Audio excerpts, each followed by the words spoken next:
Hello everyone, welcome to our next substantive topic, which is involuntary manslaughter. What I would say is if you haven't checked out the previous non-substantive topic, non-fatal offences against the person, it's quite useful to have that law in mind in relation to this topic because there will be a degree of overlap. And I would just like to say again, if you find this video useful, please like and subscribe. So, for involuntary manslaughter, there are two types, so it's really just sort of an umbrella term. The one that we're initially going to be focusing on is unlawful act or constructive act manslaughter. Now, either term is absolutely fine, but I'm going to refer to it as unlawful act manslaughter from here on out. The reason will become quite apparent as we look at the sort of elements, but one of the most common questions is, what is the difference between murder and involuntary manslaughter? And sometimes students might say, well, manslaughter is accidental murder, but that's not correct. The difference between murder and involuntary manslaughter is there is an absence of malice aforethought, express or implied. There is an absence of that mens rea required for murder. Now, you remember, of course, that express means an intent to kill, whereas implied means intent to cause serious harm, GBH. But the result is, in both instances, that somebody has died. You've caused somebody's death. So how is this reflected in sentencing by the judge? Clearly, with murder, if a defendant is found guilty by the jury, or they plead guilty, and, sentencing then by the judge has no choice but to give a mandatory life sentence. However, in relation to involuntary manslaughter, which we're talking about now, the judge has discretion, a choice as to whether or not a life sentence is given, or indeed a lot less, or even whether any time in prison is served at all, depending on the facts of the case before them. Is this fair? Well, it's trying to reflect clearly. I mean, we would accept, wouldn't we, that involuntary manslaughter is, it's a lesser offence than murder. There's a lower degree of fault or culpability on behalf of the defendant, because with murder, as we just described, with murder you have someone that intends to kill someone or cause them serious harm. That's their clear intent. There's a specific intent offence there, isn't it? Because you can't commit murder recklessly. However, with manslaughter, as we're describing today, it could be that certainly for unlawful act manslaughter, that you commit a reckless act that results in someone's death. So it's trying to establish there that yes, you've caused someone's death, but you haven't got that mens rea for murder. Therefore, a lesser sentence. So the elements for unlawful act manslaughter are: there must be an unlawful act. It must be a crime, in other words. The act must be dangerous. The act must cause death. So everything we've learned so far about causation, we've covered that in our previous substantive topic, actus reus and causation. I think that was lesson 1. All of that factual causation, legal causation, law will be relevant again. And finally, the prosecution must prove that the defendant must have the mens rea for the unlawful act. So again, that ties in with our sort of formula, doesn't it, for when does a crime sort of exist? And that is when you have the actus reus, the guilty act, the physical element, plus the mens rea, the mental element, the guilty mind. That's when a crime exists, when there's evidence of these two elements being there. Of course, there is an exception. I keep reminding you, I know, of strict liability. That's where only the guilty act, the actus reus, needs to be proven, but that is a future substantive topic and kind of the exception. So, very briefly, true or false, you may be in a position now where if you've read about this topic, you can answer this, but let's just see. The mens rea for involuntary manslaughter can vary. That, of course, is true. The mens rea, as we've just seen in the previous slide, will change depending on what that unlawful act or crime is that you've committed. A person committing constructive manslaughter, or unlawful act manslaughter as I'm calling it, may have quite a high degree of culpability. In other words, a high level of blame could be upon them. And the answer here would be true, because they have committed a crime, an unlawful act, which could be a non-fatal offence, such as punching someone, and that has caused their death. So they are going to be to blame for the fact they've committed a crime. I should just point out that constructive manslaughter is sort of given that term because I prefer unlawful act manslaughter as a label, because it makes it clear in my mind I need an unlawful act, a crime I need to identify in a problem scenario that then is dangerous, that's caused someone's death, and then of course we know there's mens rea. But irrespective of that, when you find the defendant's committed a crime, you are constructing, you are building, this offence of manslaughter. So I guess that's why the title is also called constructive. Successful use of a partial defence reduces murder to involuntary manslaughter. That, of course, is false. Special and partial defences only exist for murder, which we've covered in our previous video. We have got general defences, some of which are capacity defences, insanity, automatism, intoxication to a degree. We've got necessity defences, so we've got self-defence, defence of others, prevention of a crime, duress by threats, duress of circumstances. Those necessity defences, but they're all under the bracket of general defences. Now that's a later topic, and they can apply to most of the crimes that we're talking about, but certainly not special or partial. Diminished responsibility, loss of control will not apply here to involuntary manslaughter.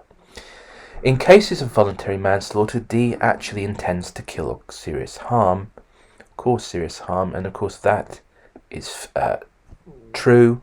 I've used the word voluntary manslaughter, key difference, and that is where we were talking about in our previous video. Someone commits murder, but they use a defence of diminished responsibility or loss of control successfully. It reduces the charge of murder down to voluntary, so they have still, killed somebody that, they've willfully chosen to kill somebody, but there's a legal justification in terms of a defence that the law will recognise. For example, diminished responsibility, we said, was an abnormality of mental functioning that has substantially impaired them in a certain way, and it provides an explanation. So that statement is true.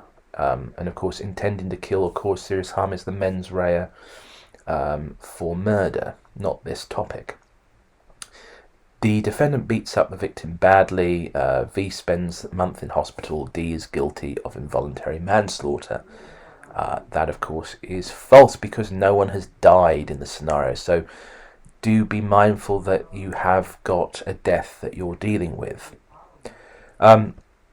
Defendant, if found guilty of involuntary manslaughter, may receive a non-custodial sentence. Already mentioned this earlier. That is, of course, true. It is up to the judge, given the facts of the case and degree of seriousness, whether or not they want to impose a custodial sentence. Involuntary manslaughter has developed as a result of statutory law. Statutory law are acts of Parliament, passed down by Parliament, and the answer here is false. There is no statute by name, there's no Manslaughter Act, or whatever it may be. We've seen, haven't we, with the previous video on non-fatal offences against the person, that some of those offences were statutory under the Offences Against the Person Act 1861. But involuntary manslaughter, that we're talking about today, is common law. It's developed by case law, much like murder. And lastly here, involuntary manslaughter is defined as the unlawful killing of a human being under the Queen's peace with malice aforethought. Now, to update things, even if I'd put the King's peace, clearly that is the actus reus and mens rea for murder, so not involuntary manslaughter, so that statement would be false. Key cases excuse me, that we need to go through for unlawful act or constructive act manslaughter. And I think the first element that we discussed, if you recall the slide we just did a moment ago outlining it, was there must be an unlawful act. And the case of Lamb is the case I'd be expecting students to use. So typically we're using, as is our normal method, we outline and explain each of the elements for an offence, and we give at least one case to support each of the elements. Now, sometimes, of course, depending on the problem scenario, it may well require you to discuss other cases that may certainly be relevant. But for unlawful act, Lamb, defendant and his friend, the victim, were playing with a revolver, a gun they knew was loaded, but they didn't think it would fire.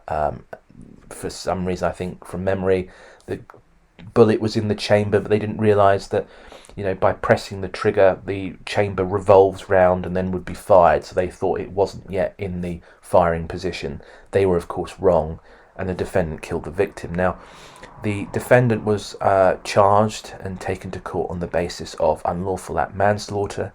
The unlawful act that they had identified as causing the death of the friend, the victim, was an assault.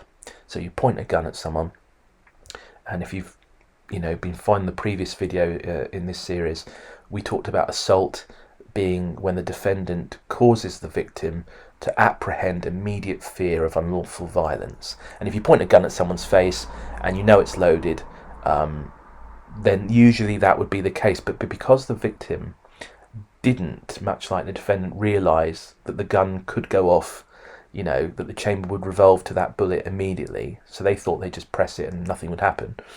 There was no assault. So in fact the case outcome was that the defendant was found, I believe, not guilty of unlawful act manslaughter, because they tried to construct that offence on the basis of an assault that just hadn't taken place.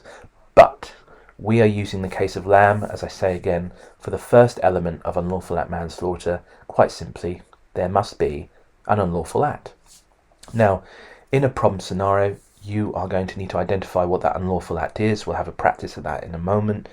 But typically, the examiner, as I said, likes to link it with the topic non-fatal offences, assault, battery, Section 47 ABH, Section 20 malicious wounding or inflicting GBH, or indeed Section 18 wounding, GBH or wounding with intent. So do have a look out for those things. Next key case could be useful is the case of Lowe, and here the defendant neglected his baby son who died. Now, we've talked about in our very first video, actus reus and causation, about omissions. Omission is where there is a failure to act by the defendant when there was a legal duty to do so, either by statute or common law.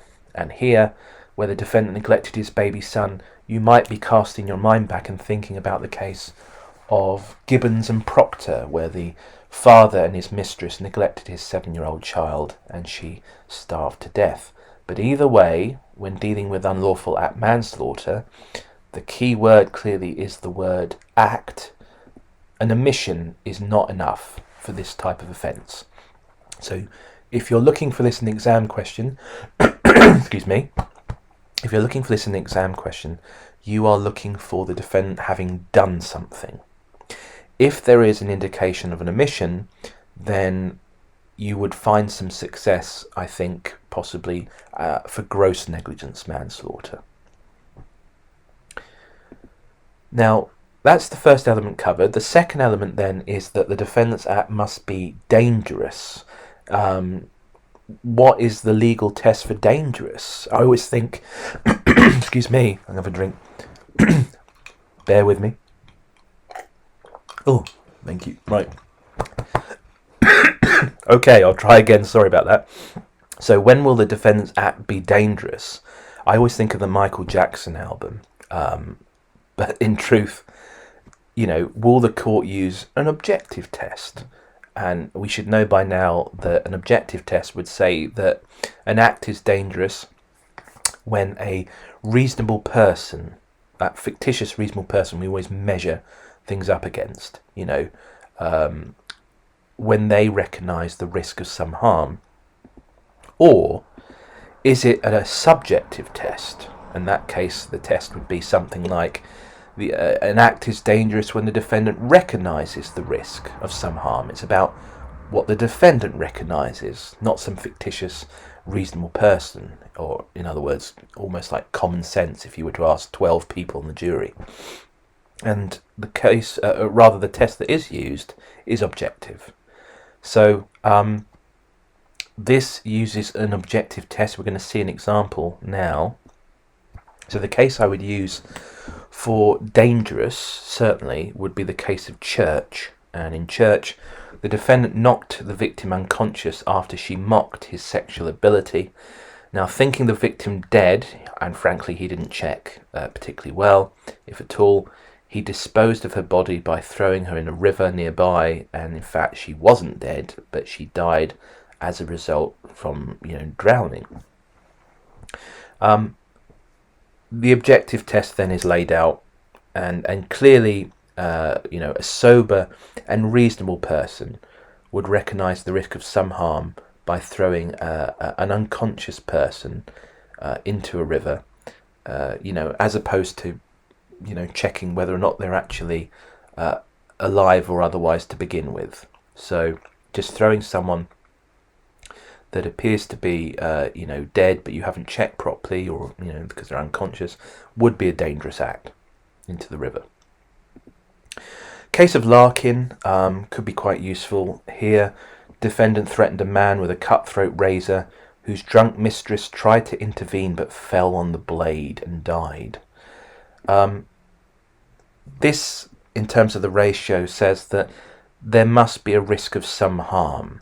Now, I think of problem scenarios in the exam. I teach AQA as an exam board, but I think if you have something where someone pulls a knife, or even if someone pulls a gun out, there is a risk of some harm, clearly. And I'm thinking again, I don't know if this was a past exam question or not. It may well have been, but if somebody pulls a knife and approaches somebody, there is clearly an assault there. The victim who's being approached apprehends immediate fear of unlawful violence. Now, if they're trying to escape and run away, maybe they run into a busy road and they die, I think then there is the basis of unlawful act manslaughter, because pulling a knife, there is some risk. That would also entail perhaps a discussion of causation issues, which we need to do for this type of offence anyway, because it's a result crime resulting in someone's death. So we have to prove the defendant caused the death, and there's a whole thing about the victim's own act being reasonably foreseeable. If someone pulls a knife on you and that person tries to go away and their only avenue of escape is a busy road and they get knocked down by a car, typically I would say the car, unless speeding, would not be a break in the chain of causation, and it's reasonably foreseeable the victim would react in such a way if presented by that danger. And remember, in causation, we dealt with that with the case of Roberts. Legal causation, Roberts, where the woman was picked up by the driver who didn't drop her off where she asked, and she felt threatened that he was going to sexually assault her, so she jumped from the moving vehicle and suffered injury. He was still liable. JM and SM, potentially a useful case. A fight occurred between the defendant and a doorman. The victim at a nightclub. The doorman collapsed and died due to a ruptured renal artery. No need for the sober and reasonable person to foresee the particular type of harm. So what we've got so far is, an act is dangerous if a sober and reasonable person recognises the risk of some harm And this case further supports the point that they don't have to, foresee the specific harm. Clearly here, when the fight took place, the doorman wouldn't have... the doorman was fighting with the defendant. The defendant wouldn't have realised that the fight would have caused death in the way that it did. It doesn't matter. The unlawful act is, in this instance, at least a battery, and then we're constructing the fact that it's caused death, leading to manslaughter. Case of Goodfellow. Defendant set fire to his council flat with the aim that they would rehouse him and his family. The fire killed his wife, son, and another woman. Now, so far we've been talking about the unlawful act that's dangerous and causes death, really relating to a non-fatal offence against the person. But the case of Goodfellow recognises it can also, that unlawful act, be aimed against property. So, as it has here, for example, arson, potentially, I suppose you could have, like I was going to say robbery, but robbery is still actually aimed at a person, isn't it? But robbery's got an element of completed theft there. So, I was going to say that if somebody jumped on top of a bonnet, if there was a bank robbery to try and stop someone, and they got slung off the bonnet as the car drove away, then clearly that could certainly be unlawful act manslaughter argument there. And this one, the arson of setting fire to the property, would be as well because of the risk to life. Now, this case reminds me of a case in 2012, which you may be aware of.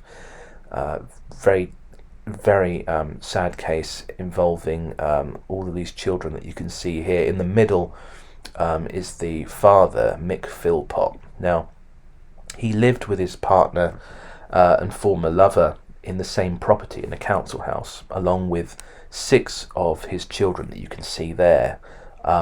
I think he was actually father to 17. But a fire broke out at the property and claimed the lives of all of the children that you can see in that picture. Days later, Philpott and his partner held a tearful press conference with the aim of finding out who started the fire and bringing them to justice. And you can see with that YouTube link, and if you search for it, you can actually watch that press conference. Now, all was not as it seemed, because of course the police were noting, as did others, strange behaviour. The evidence wasn't exactly leading them to the conclusion that they were innocent. And it turns out that Mick Philpott had, with the help of his partner, organised and set the fire themselves, all in an attempt to try and frame his ex-lover, who also lived with him there at the house, and who'd taken away some of his children at one point after they'd had a disagreement.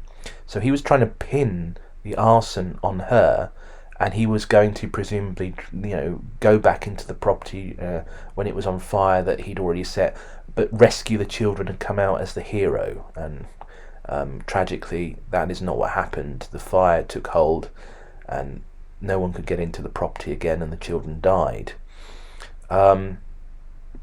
So he was ultimately, when he was charged by the CPS and it came to court, him and his partner who had helped, he was given a life sentence, a minimum term that he should serve of 15 years in prison.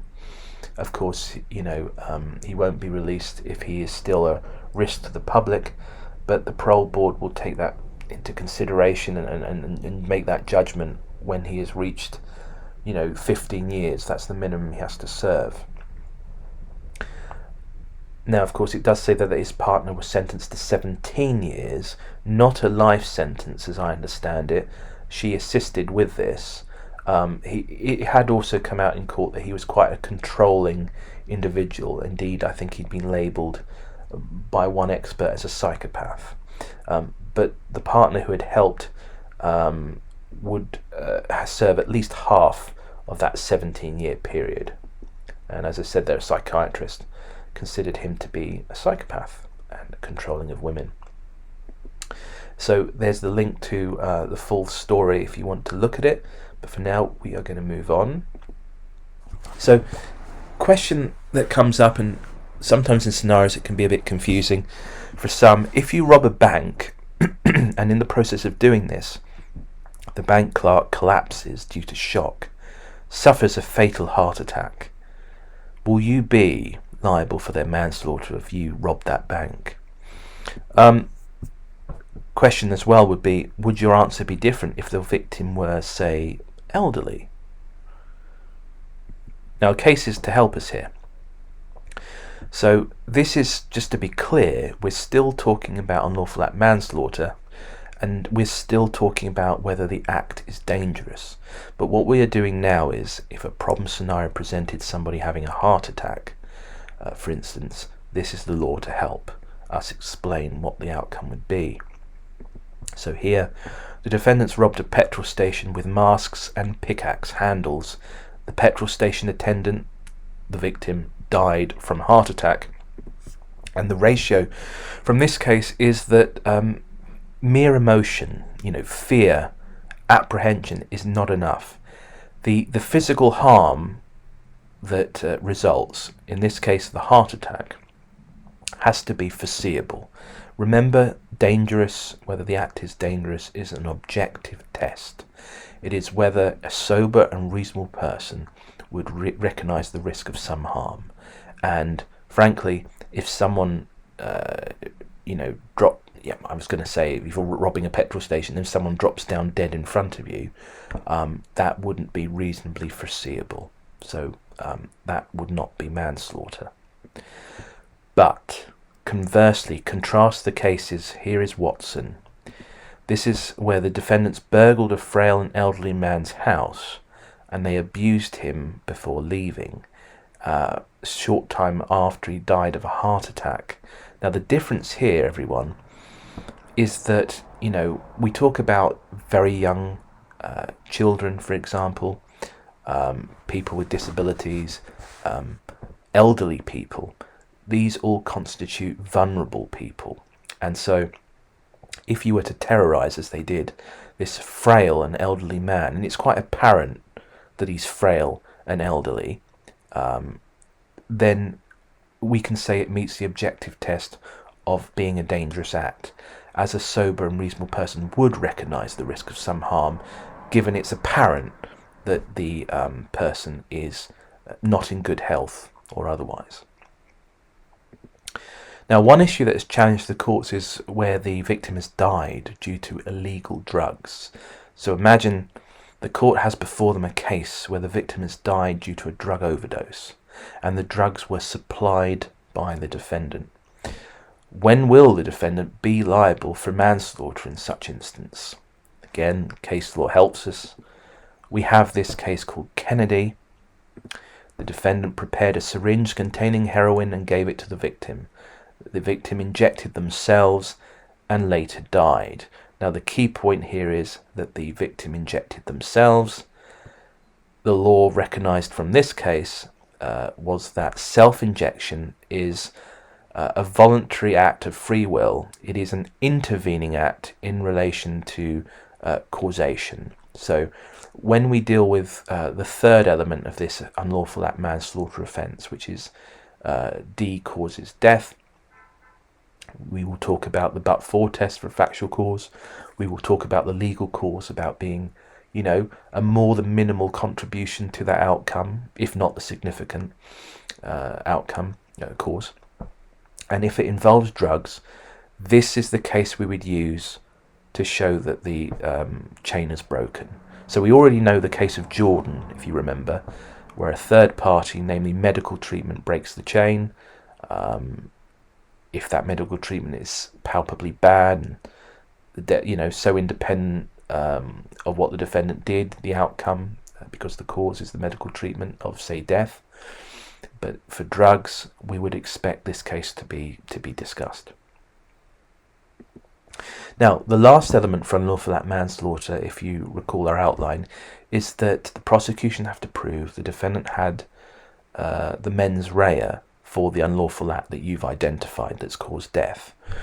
And Newbury and Jones is a case where two teenage defendants pushed a paving stone from a bridge onto a railway line, which killed a guard on a passing train. Their claim clearly was, yes, we pushed this paving stone from the bridge, but we didn't know that it would result in somebody's death. They may well have just been, in their eyes, sort of larking around. Clearly the ratio set here is, the defendant must have the mens rea for the unlawful act. The fact of pushing the paving stone onto the railway line, I can't recall exactly what the criminal act is. You could say it's criminal damage, something along those lines anyway. Just proving the mens rea for that would be sufficient. And it goes back to the case as well of JM and SM, which we discussed, where it's not necessary to prove that the defendants couldn't foresee the particular type of harm. They only need the mens rea for whatever criminal act you have found that ultimately ends in someone's death being caused by their actions. So we're up problem scenario activity time, and as you know before, you may want to pause the screen, but we're going to talk through these now. I'm just going to have another quick sip of my drink. So, firstly, Luke watches Jennifer inject heroin. She falls into a coma, and then he walks away. Jennifer dies. Is Luke liable for Jennifer's death? So, remembering our outline, I would expect an answer to touch on what's the unlawful act, is it dangerous, has it caused death, and is there the mens rea for that unlawful act? So there's a lot to do. It's overlapping and linking to our previous topics of, causation. In terms of this, then, the unlawful act is the drugs. I think probably because we don't cover drug offences on the AQA exam board, I don't think we need to probably say too much more in our answer, except it is the supplying of drugs, heroin. Is the act dangerous? Remembering that's an objective test. Would a sober and reasonable person recognise the risk of some harm? Church case, yes, of course, illegal drugs can result in harm. Then we move on to causation. Has it caused death? Listen, the full answer would be factual cause needs to be proven. The but-for test seen in Hughes, or the case of Paget. But for the actions of Luke giving the drug to Jennifer, would she have died anyway? No, that test is met. But we also need legal causation, and so we would say, has Luke has Luke actually made a more than minimal contribution, and so on and so forth. Now, as I'm saying all this, I just realised, looking at the scenario, that I've missed one crucial thing, and it's going to change my answer, because I looked at that and I thought to myself, supplying drugs, but it says Luke watches Jennifer inject heroin. So it doesn't indicate that he supplied it. It's the fact that he walks away. So actually my answer is changing now. He walks away. That suggests perhaps, could it be an omission, a failure to raise medical treatment and so on. And anyway, the point being, this isn't going to be unlawful act manslaughter for that basis, because what has Luke done? What act has he taken? So I very nearly went down a cul-de-sac there. Reading it carefully is important. Luke's not supplied the drug. That would have been an example, maybe, of unlawful act manslaughter.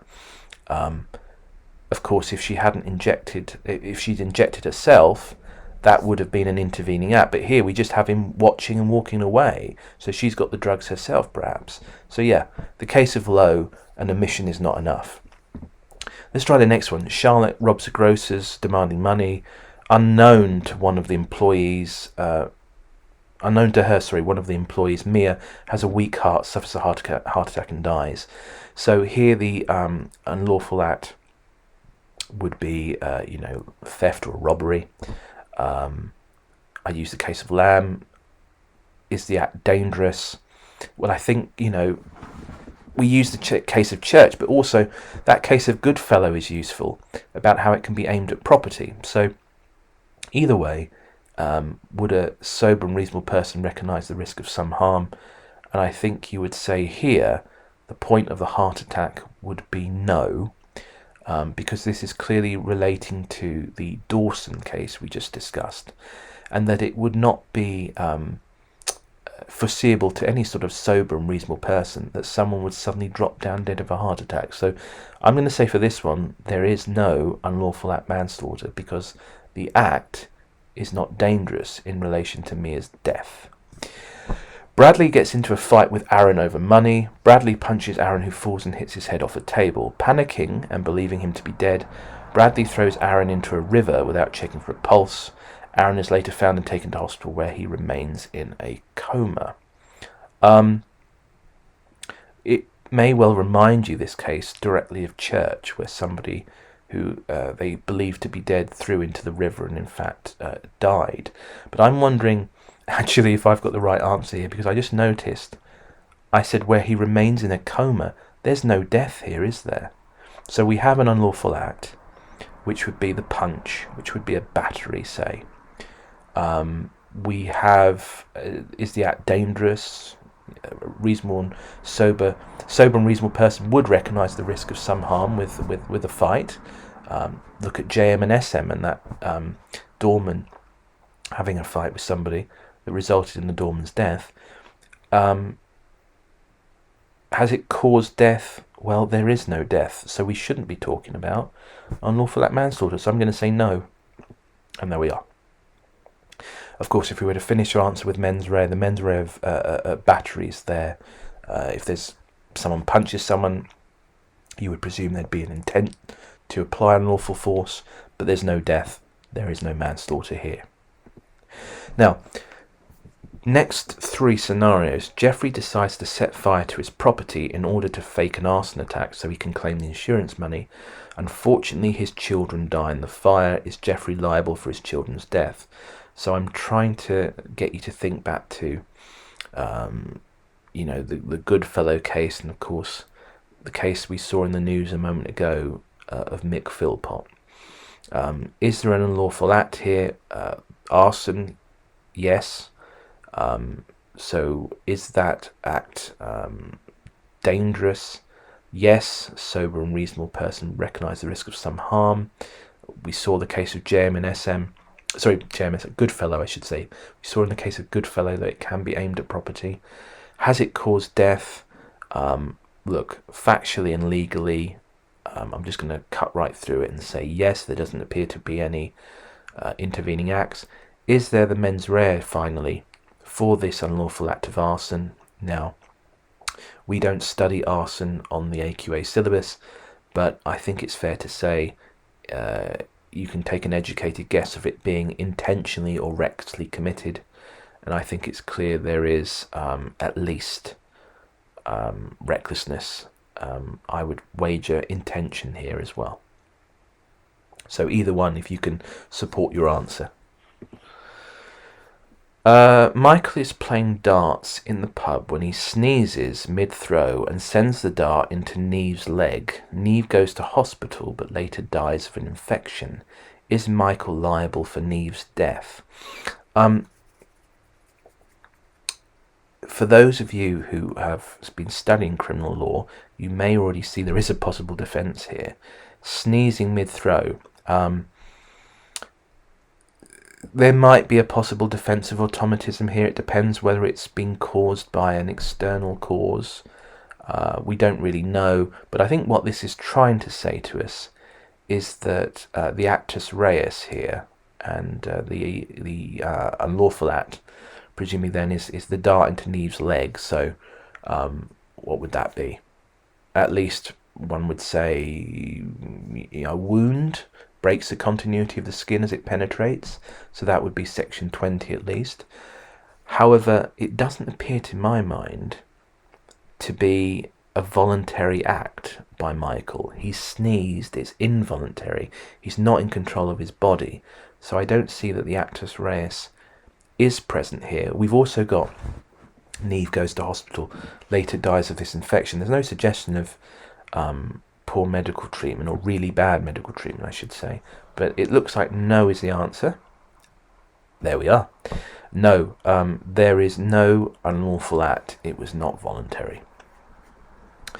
What I would say, everybody, is when you're explaining your answers in an exam to a problem scenario, I think particularly where it's a 30-mark question, there will be perhaps one element or two that require you to discuss that possibility. And even though we quickly discounted there being no unlawful act in the sense of it's not a voluntary actus reus, which is the general presumption, I would still continue and explain the other parts, because of course that's what the examiner wants, and you are showing your knowledge and understanding and meeting all the assessment objectives in doing that. So never just stop at one. When you find an element doesn't work and you're giving your view, don't just stop and move on, finish the rest of your answer, because you're giving a view, aren't you, as to one of the elements.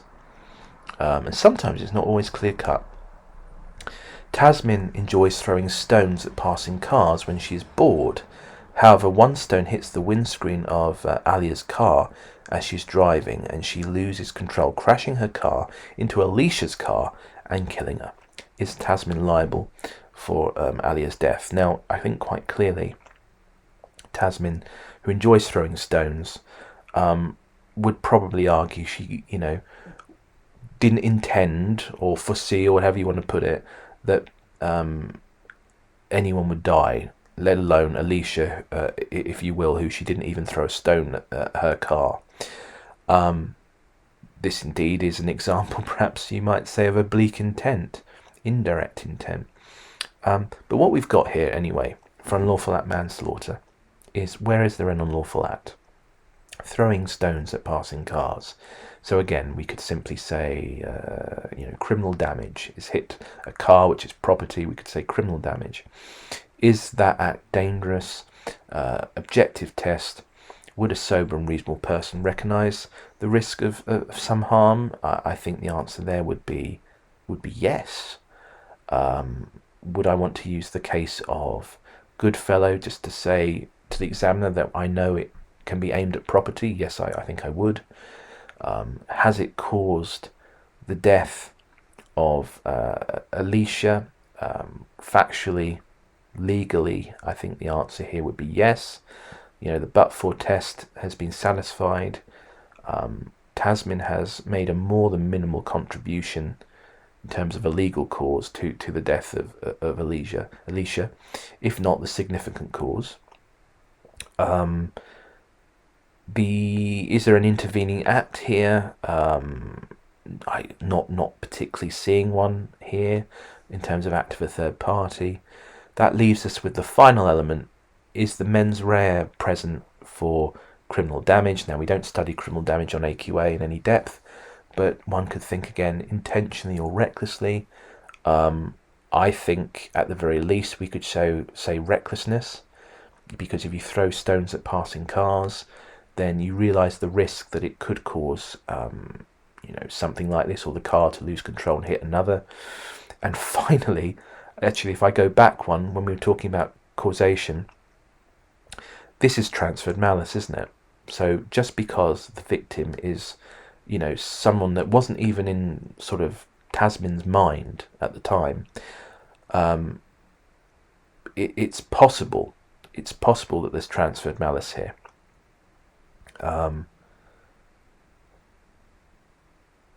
Let's have a look. Yeah, so I put the case of Latimer. The reason I paused there for a minute, I was thinking throwing it at a car. Got to be careful here. If you're throwing it at a car, then your mens rea is aimed at property, not the person. But ultimately it then ends up... Well, look, I think that as long as you're establishing an unlawful act, the issue of transferred malice won't, I think, be prevented here.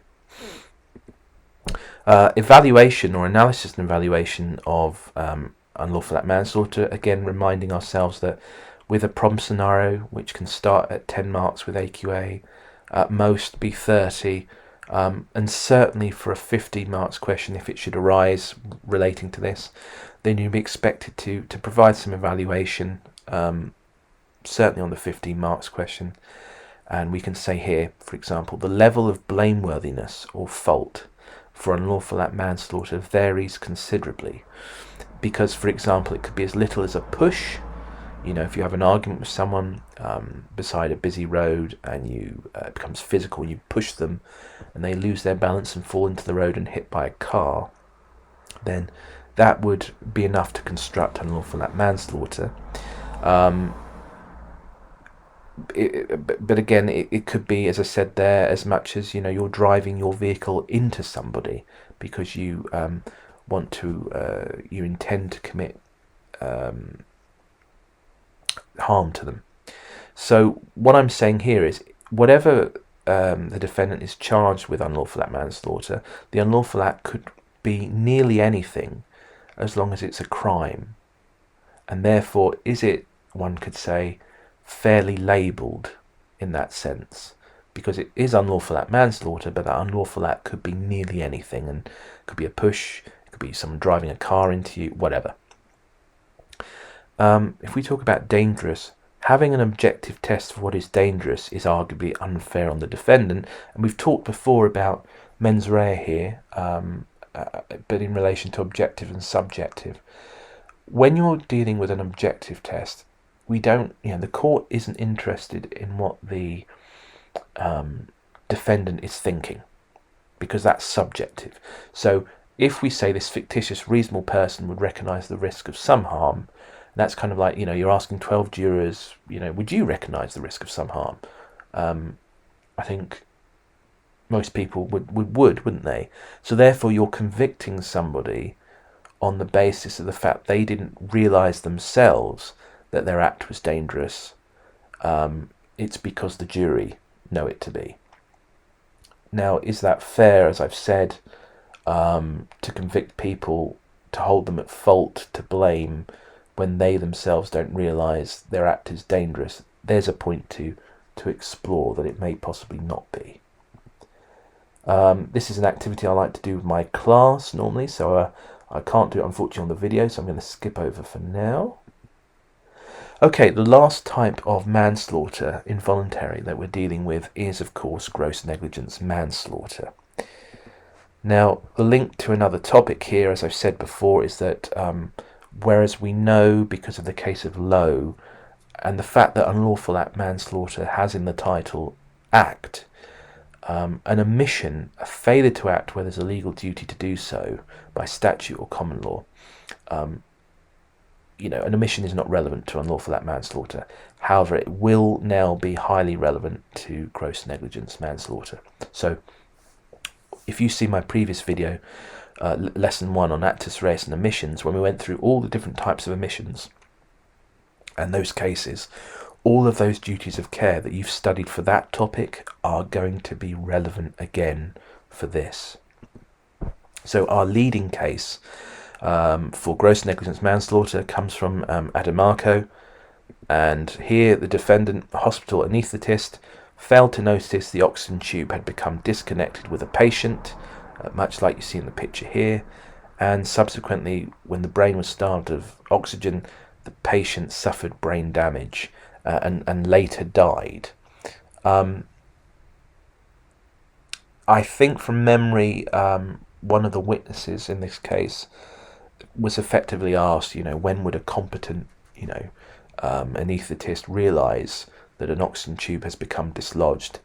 And if it's not instantaneous, if it's not in that instant, it'd be certainly within, say, 7 seconds.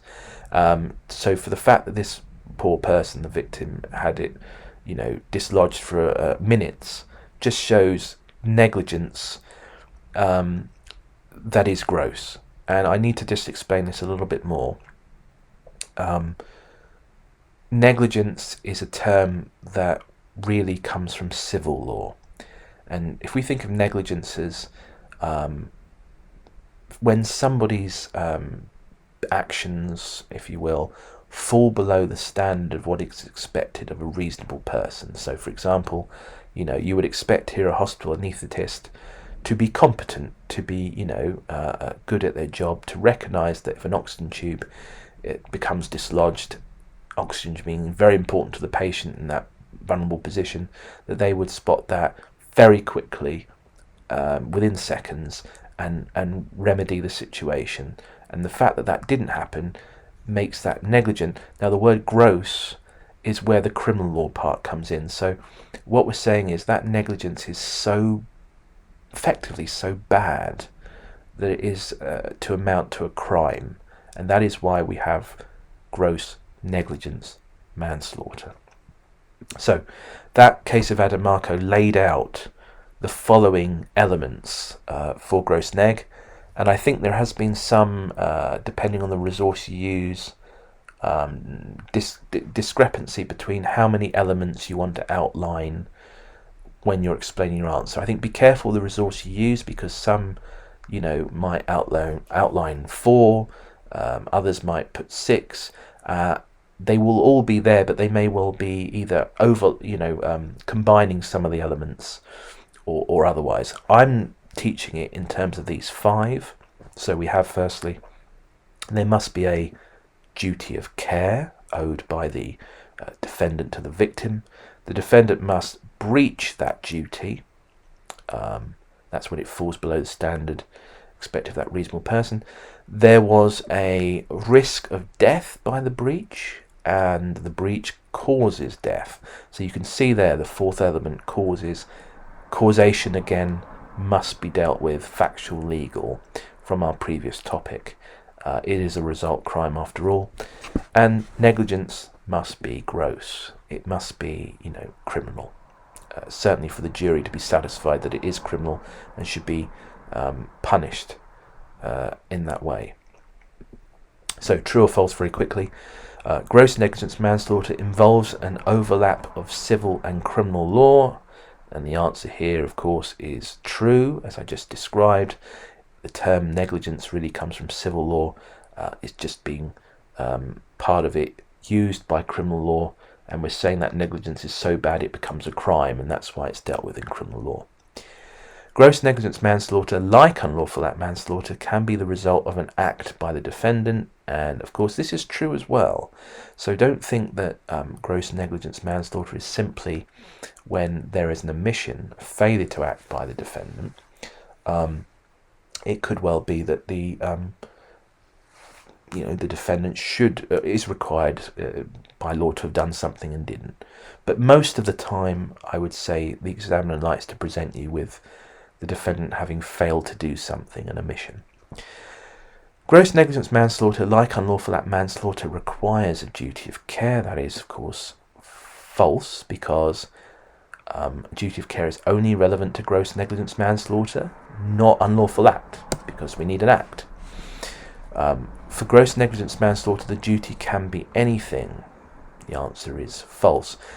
Be careful. The law, if it were to accept anything, it would be clearly that floodgates argument again, with so many claims being brought forward. It would be unfair, certainly on defendants, because they wouldn't be aware of, what their duty is. The law sets down by statute, or it's decided in courts through common law quite clearly when someone owes a duty of care. So it has to be recognised in law that we can point to a duty of care. It can't be anything too wide.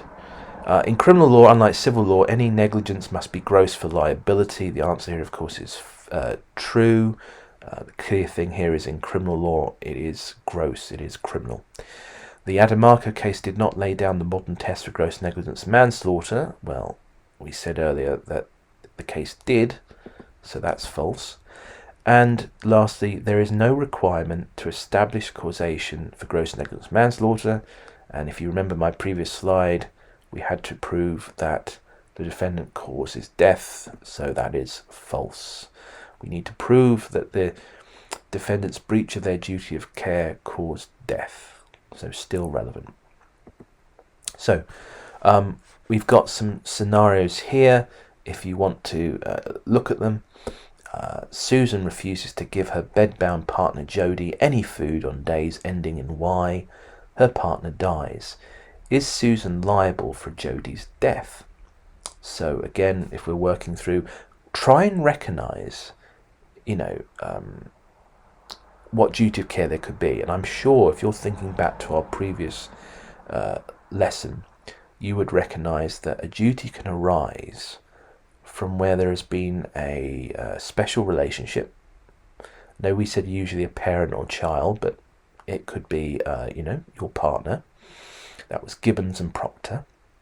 Or indeed you could go for where a duty has been undertaken voluntarily, which we saw in the case of Stone and Dobinson. And perhaps here, certainly one of those could be used. It's for you to choose. If the person's bedbound, perhaps Susan has, voluntarily accepted to look after her and then fails to do so, making it an omission. So, has there been a breach? Well, yes, she's not obviously feeding her. There is a risk of death there. If we look at causation, factual, legal, doesn't appear to be any problems meeting those tests. Certainly no intervening acts. And if we cut to it, last part, it's gross. What she's done is amounting negligence, amounting to a crime. Sebastian and Louis plan to rob a house. Whilst in the house, Louis knocks over a candle, setting fire to the house, trapping Sebastian, who dies. Is Louis liable for Sebastian's death? We're going to say here, yes. The key case you may be aware of is the case of Miller or Wacker. Now, Miller we came across in the previous topic, which was where the defendant creates a dangerous chain of events, and that was the squatter on the mattress who, when the mattress started catching a light from his cigarette, rather than do anything about it, try to put it out, he walked away. So we could say, going back again, that knocking over that candle and setting fire to the house has created that dangerous chain of events. But equally, the case of Wacker is where, as we're going to learn shortly, you have a situation where even a criminal owes a duty of care to one another. The breach is grossly negligent. He should have saved him or alerted someone. There's a clear risk of death there involving the fire, and I don't think there's any issue in terms of causing the victim's death, in terms of proving that. Joe is employed by the local council and has to put out the cones to mark off dig sites on the local road. One day he goes for a coffee before putting them out. Sam drives into the site, crashes and dies. Is Joe liable for Sam's death?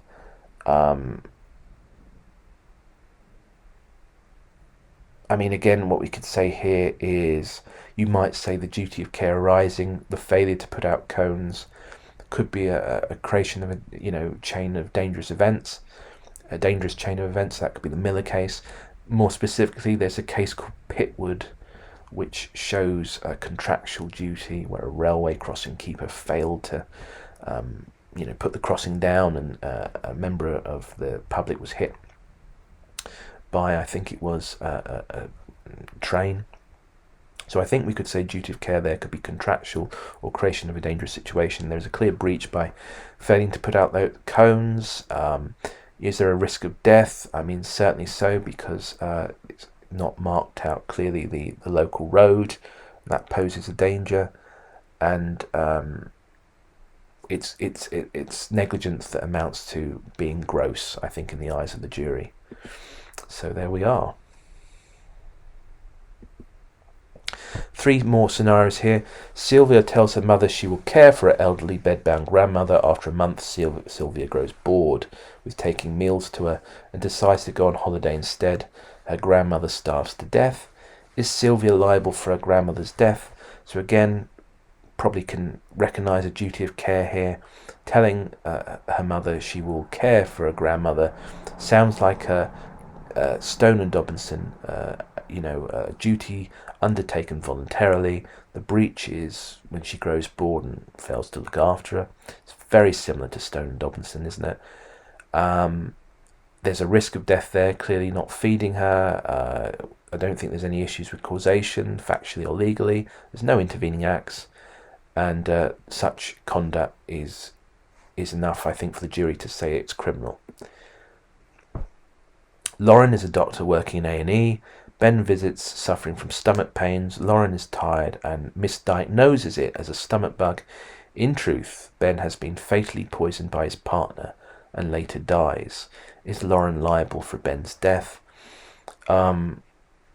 So here we've got, perhaps we could say for gross negligence manslaughter, you could say this is an example of an act. You know, she has tried to diagnose him but misdiagnosed him. Is there a breach of duty of care here? Well, that misdiagnosis has ultimately led to him not being able to receive treatment. But I think the key thing here is causation, because he has been, unknown to Lauren, the doctor, fatally poisoned. Meaning, in other words, despite what Lauren may try to do, even if she was successful in diagnosing the poison correctly, there was no way in which she could save him. So I'm thinking here causation, I'm thinking the factual test. But for Lauren's actions, would Ben have, lived? And the answer is no, because he was already dying. So I think this is an example where Lauren would not be liable for gross negligence manslaughter on the basis that her misdiagnosis did not cause directly his death. And I gave the case of Adamarco simply because that's the leading case for those elements. Kwame, a stranger to the area, saw Jordan lying unconscious on the road.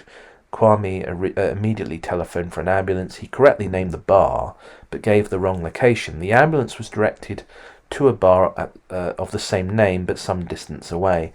As a result, the ambulance took an hour to reach Jordan, who died in hospital later that day. Is Kwame liable for Jordan's death? Now, I think on face value, you might say Kwame is just, almost a good Samaritan, even though we don't have that law in this country, as we've said in the previous video. There's no duty of care imposed on you to help people. Morally, certainly the right thing to do.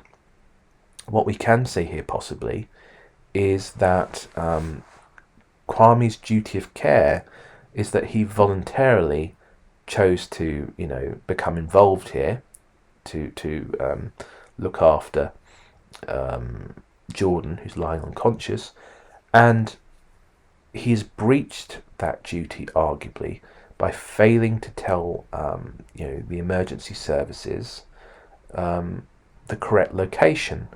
Now, it may seem incredibly harsh, but he could have said something along the lines of, well, I'm not entirely sure of this area. This is sort of like, I've never been here before. There is the name of the bar, but I'm not sure the street, or something like that. But if he says, with certainty, it's this, this is the name of the bar, or this is the name of the street, and he's wrong, there is an argument that this is a duty of care voluntarily that has been breached as a result, that's caused the death of Jordan. Now, whether or not the jury would consider that to be gross, to be a criminal negligence, I have my doubts. I don't think a jury probably would convict Kwame, but it's an interesting argument anyway. So Stone and Dobinson would be that duty undertaken voluntarily. So those key cases, just to run through, for gross negligence manslaughter. The first one, for duty of care, we said Wacker. The defendant brought 60 illegal immigrants into England in the back of his lorry. Their only air vent was closed for too long, and 58 of the 60 died. So the ratio from this case is that parties involved in a criminal act owe a duty of care to one another. Remembering, of course, we want to try and have a case for each element of an offence. So Adamarco, we must mention, is the leading case. When we talk about the first element of the defendant owing a duty of care to the victim, depending on what's presented to you in a problem scenario, may well, make you choose which case you're going to use, like you've seen me do just a moment ago. But if it's involving two criminals or someone doing a criminal act, then the whacker case is the one to go for. We talked about drugs, didn't we, earlier in relation to unlawful act manslaughter, and we did say that if somebody witnesses somebody taking an illegal drug, to be clear, didn't supply them with the drug, and then watches them get into trouble and just walks away, and then they later die from, say, a drug overdose, then that would be, I think, argument for an omission, and that's why gross negligence manslaughter would be relevant. So the facts of Dias: defendant was a heroin addict and gave a syringe of heroin to the victim, who injected himself and later died. Now, the Court of Appeal stated a possible duty of care not to supply and prepare drugs exists. Now, this was an obiter dicta statement, which means it's not, from this decision become law. It's not binding on future cases. But the Court of Appeal did make an argument that it could possibly exist, and I suppose the answer therefore is easier to go for a duty of care where somebody undertakes a duty voluntarily and then walks away not helping the person. But it might be interesting to raise this case as a possibility, as the courts may, if it's a senior court, want to follow this case and create new precedent. We've got this case of Misra and Srivastava. I'm going to refer to it just as the Misra case, which is fine in the exam. This case deals with risk of death, so the element that deals with there must be a risk of death. Here, the defendants were senior doctors, failed to treat the victim's infection after an operation on his knee, and the victim died. And it's just simply supporting that point. There must be an obvious risk of death. And one would think, if you're a doctor and you've failed to treat the victim's infected wound or whatever it might be, then obviously there's a risk that could spread, cause septicemia, blood poisoning, and then they could die. There's a case that's more recently been in the news that I think we need to be aware of, and this is a causation case. Case of Broughton. And you can see there the top left is the defendant and the bottom is his girlfriend, who unfortunately passed away. Now, they were at a festival, music festival, and the defendant gave his girlfriend drugs and filmed her as she died. So basically she took the drugs, she became increasingly unwell. He didn't at any point choose to go and seek medical help for her, and subsequently she died.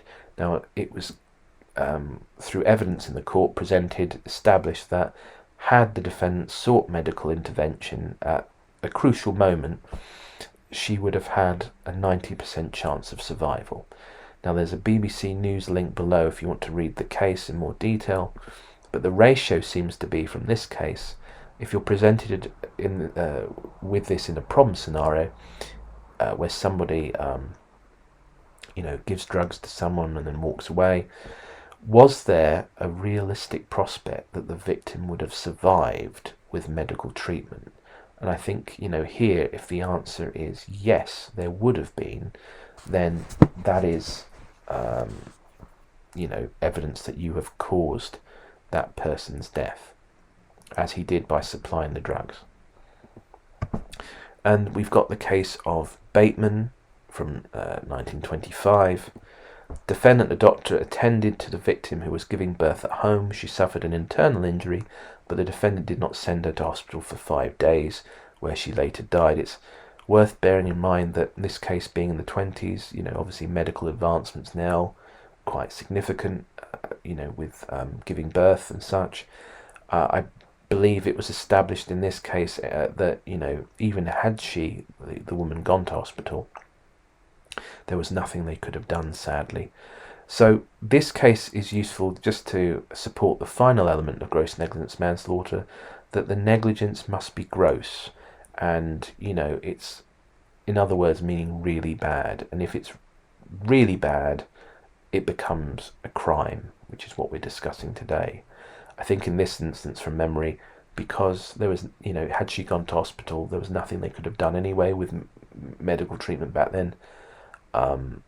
It didn't amount to the doctor, you know, being grossly negligent. He may have been negligent in not recognising it and sending her to the hospital straight away, but we can't say, or a jury wouldn't say, it would be gross, because, as I said, she would have passed away anyway. A case in the news, a very recent one, you can see the link there from The Guardian. This case, Laura Heath, pictured there, a heroin addict, was convicted of fatally neglecting her 7-year-old son, who died alone in a garden from an asthma attack. She was given 20 years, and when passing sentence, the judge said it was the result of her catastrophic and deplorable parenting. Now, as an addict, it was even through the evidence, picture evidence in court, you can see the picture below, she used one of her son's inhalers and modified it so that she could basically, you know, take crack cocaine from the inhaler. The son, who was struggling to breathe, he went into the garden, freezing conditions. He was wearing only his pajamas, and was later found dead, because the mother said she had neglected him and was nowhere to be found. So that's a good example of a duty of care being breached. And then we have, for gross negligence manslaughter, analysis and evaluation.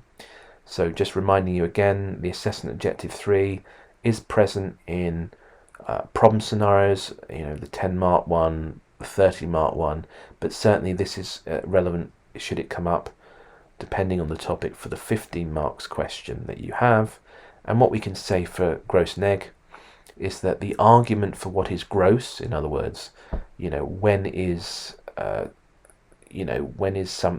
negligence criminal, is a kind of circular argument. It doesn't really help the jury. The jury have to ask themselves whether the conduct of the defendant was serious, and if it was serious, then it's a crime. But there's not really any kind of steps, you know, before that, or any logical additional questions to ask. It's just, you know, is it so bad as to be a crime? Yes, then it must be a crime. It's a very simplistic, circular argument, whether or not the actions of the defendant are gross. Whether that's unfair on the defendant, certainly one could argue. And then we've got here the risk of death point of law was also unclear for a good time as to whether it was of serious injury, the risk of death, or was it risk of death itself. Thankfully, this was clarified by the Court of Appeal in the case of Misra that we just discussed, where they did make clear that a consideration of the risk of death was needed. So previously, you know, was it risk of death or serious injury? But they clarified in the Misra case, it is risk of death, death alone. And there we are. We've reached the end of another topic. So I'm going to leave that there. Thanks very much for listening. And once more, good luck with your revision.